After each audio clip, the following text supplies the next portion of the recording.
Hello, my name's Fraser and I want to welcome you to this video provocation, Sexy de la Rose, an act of queer unhistory. Yes, you did hear me correctly, unhistory. An act of queer unhistory. During the next 10 minutes or so, I'll invite you to watch a little video documentation of a performance which I conceived and debuted in December of last year, and listen while I make the case for this work as an act of queer unhistory. I should say before we kick off that the video of this performance will at points be disturbed by additional content, references, quotations, other supporting media woven in, just to help throw light and give emphasis to points of particular significance, and a full bibliography is available in the notes below. So my work is a short reimagining of Fokines' ballet Le Sceptre de la Rose. Made by Michel Fokine in 1911 for Diaghilew's Ballet Russe, originally it was danced by Tamara Karsavina and Václav Nijinsky. I performed it as a part of this queer cabaret called Bar Whatever at the Royal Vauxhall Tavern in December 2019. Now, dance offers nothing but fleeting, vanishing visions of momentary brilliance in a series of irretrievable nows. Now, you are not here now. I am not there now. My now then is not now, and these nows which we are sharing right now are now, but different nows. As the performance starts, I just want to think about this constant stream of irretrievable nows that are happening in dance. To echo Marcia Siegel, the dancing exists at a perpetual vanishing point, a moment, immaterial, a flash between the past and the future, evading, enduring temporality and density, that elusive quality which so starkly differentiates it with its artistic siblings. Already I really want to talk about this relationship between moving and queerness, both so fabulously impossible to grasp, so tacit, so undeniable, so deeply felt and embodied as dance and queerness are, empowered and constituted by that which makes both of them so incomprehensibly evasive to definition, slipping and sliding through the cracks of the knowable, the categorical.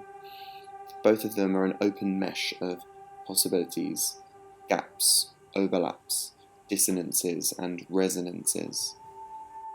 What you're watching is me slipping and sliding through a bunch of cracks, using dance as a framework to move between a past, a space of past, present, and future. In dancing Sexy de la Rose, I'm trying to distill something from the past to imagine a queer futurity. That's a bit of Jose Munoz. I'm interested not in the accuracy of live recreation, but rather what André Lepecki describes as the body as an archive, actualizing a futurity, a transformative and creative archive of Fokines' Le Sceptre through my creation of Sexy de la Rose. As an act of history, it totally fails. I fail, or am failing. I am failing. The ing is actually crucial because that's the moving, the between. It doesn't stop, it isn't static, and that's literally the problem. That's the problem for history, the annoying bit, the ephemeral space, the ing, the dancing. In Sexy de la Rose, I am dancing, if you like, into a dark, queer abyss of failure, where failure, rather than a dead end of hopeless attempts at authenticity, accuracy, or accomplishment, become instead a creative pool of possibility. Perhaps then I'm not a failure. I haven't failed. Well, I failed in doing history, but that's not what I'm actually doing. It's actually unhistorical what I'm doing. Dancing, performance, is unhistorical. It has to be. What you're watching is not the performance, it's a video. The dance is gone. It always goes. The time to dance is the time to mourn because the dance dies constantly. Phelan said, "Performance's only life is in the present. Performance cannot be saved, recorded, documented, or otherwise participate in the circulation on representations of representations because, once it does so, it becomes something other than performance." So performance in dancing is pretty problematic for history. But clearly this work, Sexy de la Rose, what I'm doing here in this video that you're watching, it does relate to history. And dance does relate to history. This piece of work is inspired from a piece of dance in history.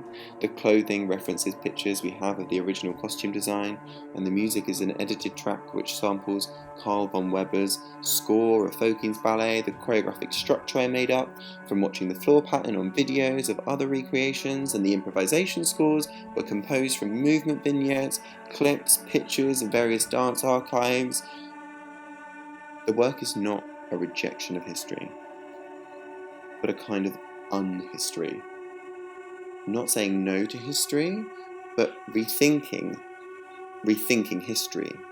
Rethinking the methodological orthodoxy which constrains the very doing of history itself to something which would require dance, queerness, and queering to fit within a whole bunch of boxes, categories, yes and no's, black and whites, which it most certainly will not fit within. Jonathan Goldberg put it really well when he said, "To produce queerness as an object for our scrutiny would mean the end of queering itself." He goes on that history, a history that deals with knowables and determinates, that kind of history is a totally inadequate history to housing the project of queering. For queerness, the risk of visibility is a risk of translation. Lives lived in hiding and deaths died in darkness. Gay love affairs out of sight, out of mind, out of history, out of books, out of memories. Trans people's lives, stories, and losses literally lost. Art unmade, writing unwritten, documents undocumented, and lives lost to the AIDS epidemic. Erased identities, forgotten people, nameless people. History which has no space for these people. History which bears no relation to these people or this community at all. Queer people's histories, queer communities' histories, not written by queer people. History is a framework which fails these people. Burt said 17 years ago that recent dance performances frequently use, cite, or reappropriate historical material for new purposes. And I'd say 17 years on, it would appear he's still not wrong. For me, this turning back to the past is intransigently fused to a dance practice obsessed by queer futurity. To echo Munoz, queerness exists as an ideality that can be distilled from the past and used to imagine a futurity. A rejection of here and now's totalizing rendering of reality, and instead a feeling of then and there. My actions are interested in possibilities and the afterlives of dances. The dance is not a display of failure in the terms of a failed attempt to reproduce or reenact, but an actualization. The dance is not a wrong answer, but a different question. It's not an act of history, but an act of unhistory. A queering of the historical and a turn to the unhistorical. Giving space through queer and creative futurity to create unhistory. That pesky ephemerality, which is oh so problematic for history, becomes queer unhistory's best friend. But it is those very same sequences of irretrievable nows which constitute the tacit, breathing, sweating acts of queer unhistory. A rejection of the essentialist rendering of reality, and instead a suspension in space and time.